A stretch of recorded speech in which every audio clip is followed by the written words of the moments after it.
So welcome, it's Hassan here, and today I'll be going through some Wolverine related news.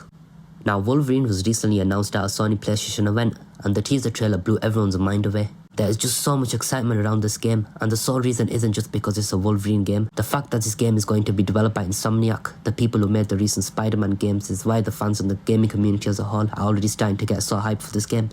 The recent Avengers game wasn't made by the developers who produced the Spider-Man games, and it was there to see for everyone. It was in fact made by Crystal Dynamics. They're the ones who make the Tomb Raider games. And the drop in quality between the Spider-Man games and the Avengers game was clear to see for everyone, even for the most casual of gamers. This ain't the first Wolverine game. There was another Wolverine game in 2009, titled X-Men Origins.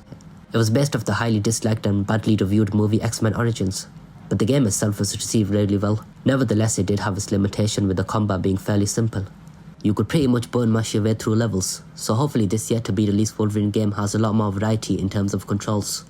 Anyway, let's start delving deep into the current news we have about this game. So development is being led by a dude named Brian Horton. He had a key role in Spider-Man's Miles Morales. That was a fairly short game, so you might be wondering what the length for this game will be.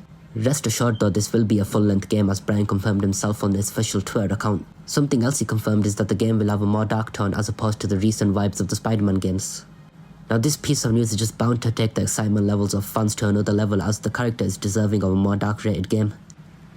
The story of the game is what fans will be most curious about, and the teaser trailer might have dropped a hint as to what fans can expect when the game is released.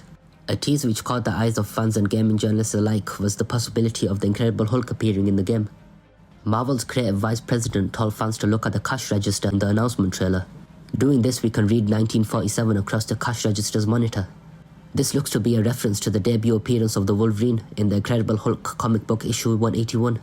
On top of this, if you look at the registration plate at the same shot to the right of Logan, we can see it reads HLK 181, again another reference to the same comic book.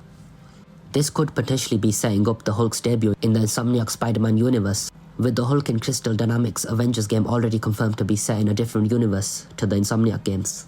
Now a Hulk cameo will surely appease fans. I was thinking Insomniac might even have Hulk play a key role in this game and appear for a huge duration of time, but Insomniac have said otherwise. They've mentioned that Wolverine is a standalone adventure featuring the superhero and will respect the DNA of the character while making him feel fresh. This game will have an emotional narrative with cutting-edge gameplay. This is mentioned by Ryan Snyder. He mentioned this when he posted an article on the official PlayStation blog website. Here's some more things he had to say. So he mentions that back when we were working on Marvel Spider-Man, there would be times where all of us at Insomniac, Sony and Marvel would brainstorm together about the future beyond Spider-Man. And even in those early discussions, Wolverine continually came up as a character we'd really be stoked to work on together. Fast forward a couple years and we're suddenly standing in front of Sony and Marvel formally pitching a PlayStation 5 game starring the Mutant. So many of the Insomniac team are such huge fans of the character, and one of the key elements that drew us to him is surprisingly not that different from Spider-Man. Both heroes feel deeply compelled to defend people who are less able to do so. A release date for the game won't be anytime soon. In fact, the game is so far away that we don't even have a release window yet. Insomniac has stated that they are in very early development on Marvel's Wolverine, so we shouldn't expect it to release until after Marvel Spider-Man 2 in 2023. So unfortunately, that's the only news we have at the moment on this Wolverine game, but hopefully more news is shared throughout the coming months and weeks. Anyway, that's all for now. I'll see you next time.